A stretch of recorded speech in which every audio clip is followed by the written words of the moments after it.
Good evening and welcome to another wonderful episode of Message Corner. My name is Little Disciple. Just as always, before we start, can you please bow down your heads in prayer with me?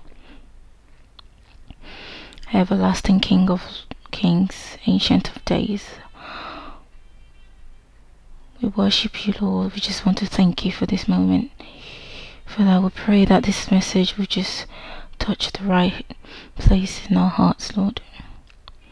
Father, let the words of my mouth and the meditation of my heart be acceptable in thy sight, O Lord.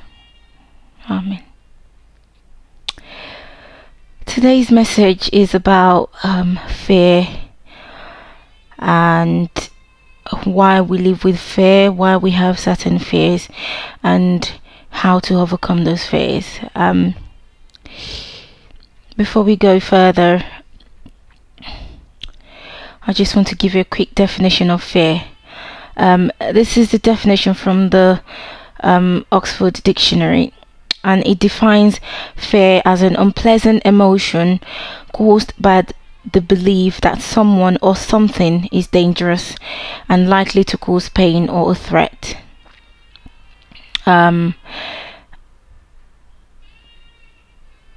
Now, there are different reasons why people have certain fears, and each person has something that they're afraid of. Sometimes there's no rhyme or reason for it.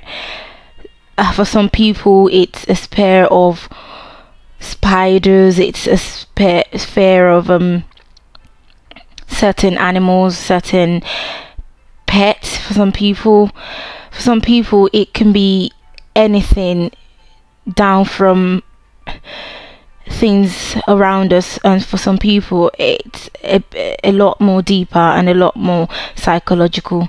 But today's message is just to highlight those fears and just to enlighten you on how you could possibly overcome those fears. Now, this is just a few blogs that I've written just from speaking to people and doing a bit of research on the internet. Someone said, I'm afraid of the dark, always have been and probably always will be. It could be contributed to some incidences in my childhood, or it could be contributed to just plain kid fear carried over. And she said, either way, it's true and it's real and paralyzing today as it was when I was 7 years old. Someone else said, I remember frantically and fearfully running up my grandparents' staircase every time because I was sure someone was following me. Another person said, I remember sleeping with the bathroom light on because I feared someone sneaking in my window or breaking in the house. Somehow I thought if I could see everything, it would never happen. Another person said, I remember never watching movies with lights off because I was afraid of someone sneaking in and scaring us. And finally, someone said, I remember as a teen running to my car at night with my keys between my fingers and my rape whistle in my mouth for the fear that anyone could jump me at any moment. Now, this quote sounds a little bit silly, right? Some people cope with fear by having just important scriptures, just sort of Bible verses that are related to fear, and they just literally stick these posters, they sort of put on post-it notes and just stick it on the fridge, in the car, bathroom mirror, backpack, wallet, door, dressers, wardrobe, everywhere. One of my favorite verses is Isaiah 41 verse 10, and it says that fear not, for I am with you. Be not afraid, for I am your God. I will strengthen you. I will help you. I will uphold you with my righteous right hand. Sometimes fear is not based on reason. It's just originated from a justifiable reason. And sometimes there's no rhyme or reason why we have this fear. I mean, personally, my fear as a child was this is gonna sound so stupid, but anyway, my fear was the moon. Don't ask me why. I was absolutely petrified of the moon, and I grew up in Africa, where I mean around about 7 o'clock it gets dark everywhere, and as the moon comes out, it's just, as a child I just found that so just so terrifying. And I used to think that maybe if I walked and don't look back, then I wouldn't see the moon. But of course we all know that's not true, because the moon is absolutely everywhere. No matter where you look, where you turn, there's only one moon, and it just radiates all over the earth, and no matter where you go, you are going to come into contact with it at some point. So I used to run whenever I was sent on errands. I used to run as fast as I could, not looking back. And then I realized the faster I ran, the faster the moon actually followed me. But obviously that was just because I was moving, the earth was moving, so it looked that the moon was just running after me. And you wouldn't believe how quickly I used to run errands, just because I would just run as fast as I could to try and avoid the moon. I mean, that sounds really silly, right? But it goes, if you ask me why I was scared of the moon, I couldn't tell you. I had no reason why I was scared of the moon. For some people, it's just fear of being in the dark. For some people, it's the fear that if they don't lock the door in a certain way, that people might break in, all sorts. Some people will tell you they can't go out now because they're scared something might happen to them.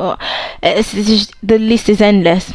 But one thing I've come to realize over the years is that I can overcome any fear, because he that liveth in me is greater than he who is in the world. And I'm just going to share a few Bible verses with you that talks about living in fear.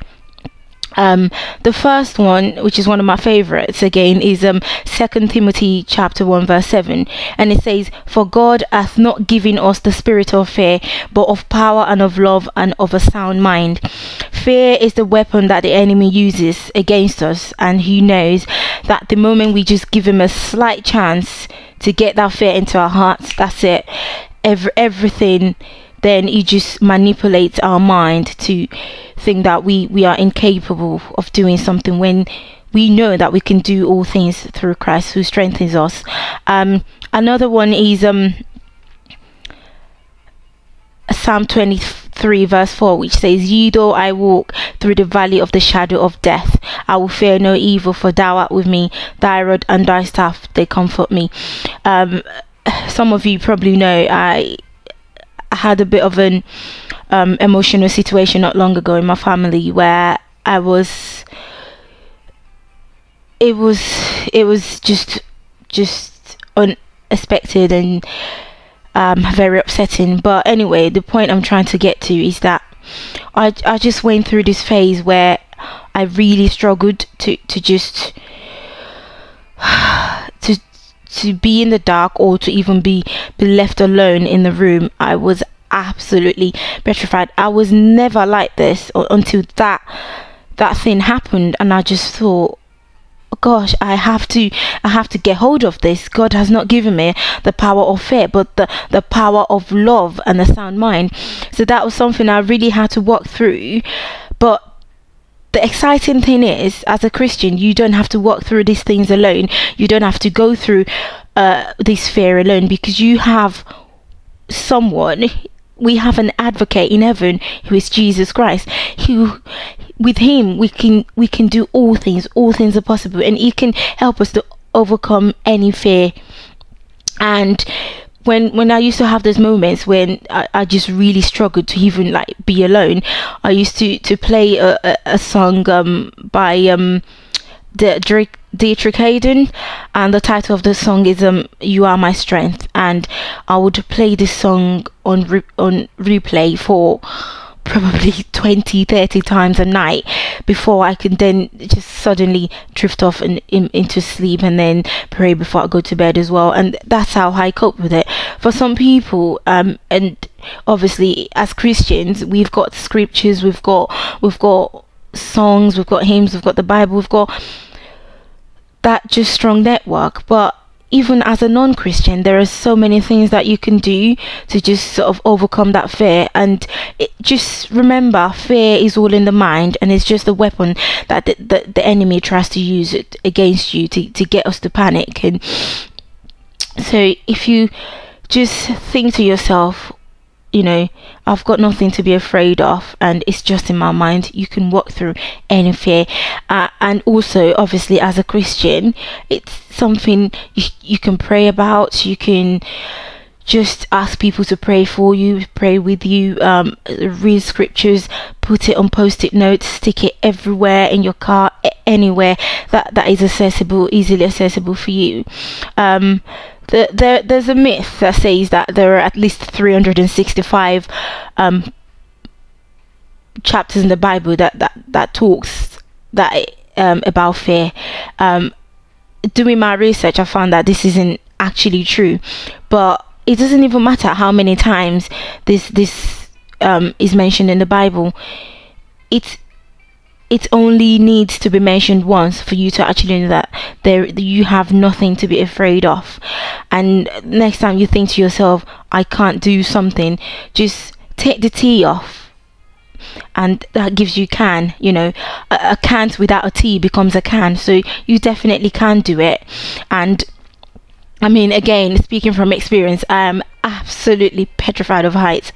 All my friends know this. I'm actually getting to a point where I think I'm going to be banned from going on rides or places like Thor Park, because I am just awful. I mean, even on the baby rides, I'll be the only grown-up screaming like a baby.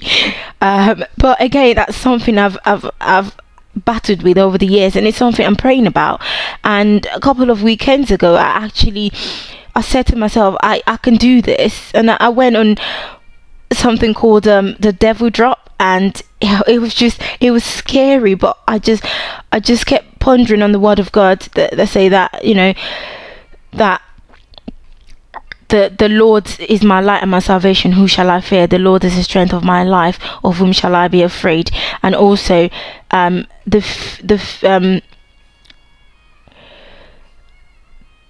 that also there's no fear in love. The perfect love casteth out fear,